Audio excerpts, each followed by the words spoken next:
18 رمضان کو مسجد کوفہ میں حضرت علی کرم اللہ وجہہ کو نماز فجر کے دوران سجدے کی حالت میں ایک خارجی نے زہر آلود تلوار کا وار کر کے شدید زخمی کر دیا، جو زخموں کی تاب نہ لاتے ہوئے 21 رمضان کو جامع شہادت کے عظیم منصب پر فائز ہو گئے۔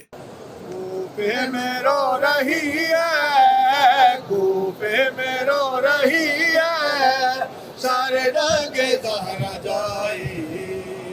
دنیا بھر کے لاکھوں مسلمان اس سانحے کی یاد کو تازہ کرنے کے لیے عراق کے شہر نجف اور مسجد کوفہ کا رخ کرتے ہیں۔ اور میں اسپیشل یو کے سے آیا ہوں مولا علی السلام کی شہادت بنانے یہاں پہ کوفہ میں، جہاں پر ان کو ضربت لگی تھی۔